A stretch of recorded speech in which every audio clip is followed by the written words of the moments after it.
Hi everyone, you get to see my face this time. I'm not at home. I am somewhere else, so we're going to do it this way. I don't have my normal setup. So today we are reading from Exodus again, from the Christian Standard Bible. And we are starting to get into the weeds of a few things that God wants the Israelites to know and what it means to be set apart as his holy people. So I've got it pulled up on my computer over here. So let's do this. Exodus chapters 22, 23, and 24 in the Christian Standard Bible. All right, let's do this. When a man steals an ox or a sheep and butchers it or sells it, he must repay 5 cattle for the ox or 4 sheep for the sheep. If a thief is caught in the act of breaking in and he is beaten to death, no one is guilty of bloodshed. But if this happens after sunrise, the householder is guilty of bloodshed, and a thief must make full restitution. If he is unable, he is to be sold because of his theft.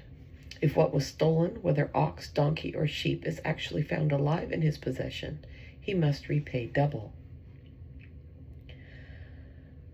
When a man lets a field or a vineyard be grazed in and then allows his animals to go and graze in someone else's field, he must repay with the best of his own field or vineyard. When a fire gets out of control and spreads to thorn bushes and consumes stacks of cut grain, standing grain, or a field, the one who started the fire must make full restitution for what was burned. When a man gives his neighbor valuables or goods to keep, but they are stolen from that person's house, the thief, if caught, must repay double. If the thief is not caught, the owner of the house must present himself to the judges to determine whether or not he has taken his neighbor's property. In any case of wrongdoing involving an ox, a donkey, a sheep, a garment, or anything else lost, and someone claims, "That's mine," the case between the two parties is to come before the judges. The one the judges condemn must repay double to his neighbor. When a man gives his neighbor a donkey, an ox, a sheep, or any other animal to care for, but it dies, is injured, or is stolen while no one is watching, there must be an oath before the Lord between the two of them to determine whether or not he has taken his neighbor's property. Its owner must accept the oath, and the other man does not have to make restitution. But if in fact the animal was stolen from his custody, he must make restitution to its owner. If it was actually torn apart by a wild animal, he is to bring it as evidence. He does not have to make restitution for the torn carcass. When a man borrows an animal from his neighbor and it is injured or dies while its owner is not there with it, the man must make full restitution. If its owner is there with it, the man does not have to make restitution. If it was rented, the loss is covered by its rental price. If a man seduces a virgin who is not engaged and he sleeps with her, he must certainly pay the bridal price for her to be his wife. If her father absolutely refuses to give her to him, he must pay an amount in silver equal to the bride price for virgins. Do not allow a sorceress to live. Whoever has sexual intercourse with an animal must be put to death. Whoever sacrifices to any gods except the Lord alone is to be set apart for destruction. You must not exploit a resident alien or oppress him, since you were resident aliens in the land of Egypt. You must not mistreat any widow or fatherless child. If you do mistreat them, they will no doubt cry to me, and I will certainly hear their cry. My anger will burn, and I will kill you with the sword. Then your wives will be widows, and your children fatherless. If you lend silver to my people, to the poor person among you, you must not be like a creditor to him. You must not charge him interest. If you ever take your neighbor's cloak as collateral, return it to him before sunset. For it is his only covering. It is the clothing for his body. What will he sleep in? And if he cries out to me, I will listen, because I am gracious. You must not blaspheme God or curse a leader among your people. You must not hold back offerings from your harvest or your vats. Give me the firstborn of your sons. Do the same with your cattle and your flock. Let them stay with their mothers for 7 days, but on the 8th day you are to give them to me.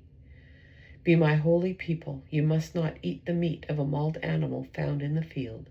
Throw it to the dogs. You must not spread a false report. Do not join the wicked to be malicious witness. You must not follow a crowd in wrongdoing. Do not testify in a lawsuit and go along with a crowd to pervert justice. And do not show favoritism to a poor person in his lawsuit. If you come across your enemy's stray ox or donkey, you must return it to him. If you see the donkey of someone who hates you lying helpless under its load, and you want to refrain from helping it, you must help with it. You must not deny justice to a poor person among you in his lawsuit. Stay far away from a false accusation. Do not kill the innocent and the just because I will not justify the guilty. You must not take a bribe, for a bribe blinds the clear-sighted and corrupts the worlds of the righteous.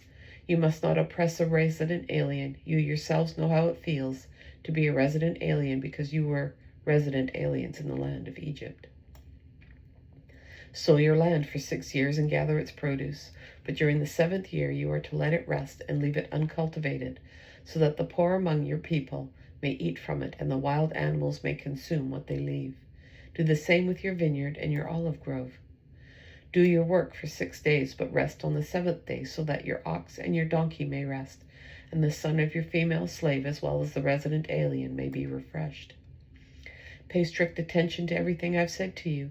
You must not invoke the names of other gods. They must not be heard on your lips. Celebrate a festival in my honor 3 times a year. Observe the festival of unleavened bread. As I commanded you, you are to eat unleavened bread for 7 days at the appointed time in the month of Abib, because you came out of Egypt in that month. No one is to appear before me empty-handed.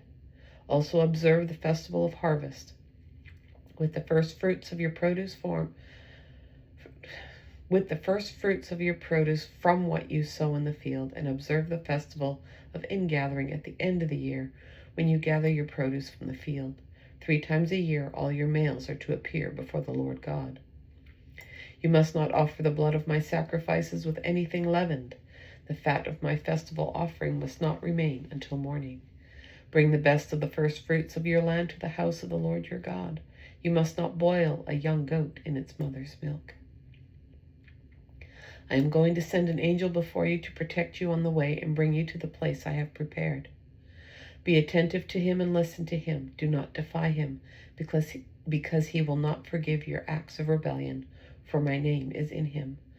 But if you will carefully obey him and do everything I say, then I will be an enemy to your enemies and a foe to your foes.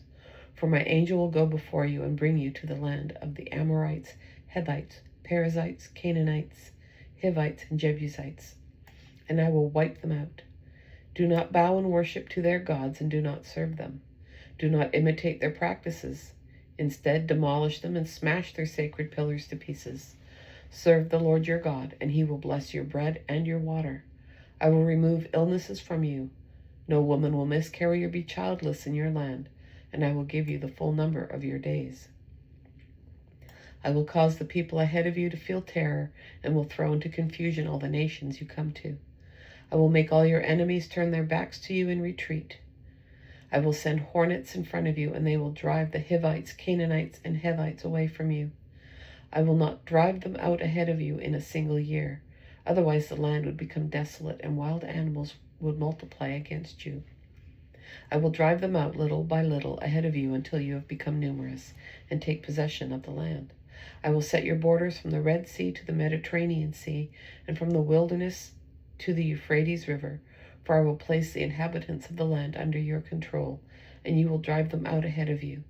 You must not make a covenant with them or their gods. They must not remain in your land, or else they will make you sin against me. If you serve their gods, it will be a snare to you. Then he said to Moses, Go up to the Lord, you and Aaron, Nadab and Abihu, and 70 of Israel's elders, and bow and worship at a distance. Moses alone is to approach the Lord, but the others are not to approach, and the people are not to go up with him.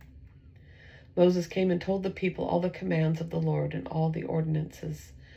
Then all the people responded with a single voice, We will do everything that the Lord has commanded. And Moses wrote down all the words of the Lord, and he rose early the next morning and set up an altar and 12 pillars for the 12 tribes of Israel at the base of the mountain. Then he sent out young Israelite men, and they offered burnt offerings and sacrificed bulls as fellowship offerings to the Lord. Moses took half the blood and set it in basins, and the other half of the blood he splattered on the altar. He then took the covenant scroll and read it aloud to the people, and they responded, "We will do and obey all that the Lord has commanded." Moses took the blood, splattered it on the people, and said, "This is the blood of the covenant that the Lord has made with you concerning all these words." Then Moses went up with Aaron, Nadab, and Abihu, and 70 of Israel's elders, and they saw the God of Israel. Beneath his feet was something like a pavement made of lapis lazuli, as clear as the sky itself. God did not harm the Israelite nobles. They saw him, and they ate and drank. The Lord said to Moses, "Come up to me on the mountain and stay there so that I may give you the stone tablets with the law and commandments I have written for their instruction." So Moses arose with his assistant Joshua and went up the mountain of God. He told the elders, "Wait here for us until we return to you. Aaron and Hur are here with you. Whoever has a dispute should go to them."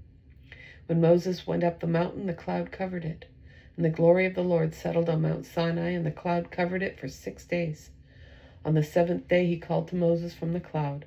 The appearance of the Lord's glory to the Israelites was like a consuming fire on the mountaintop.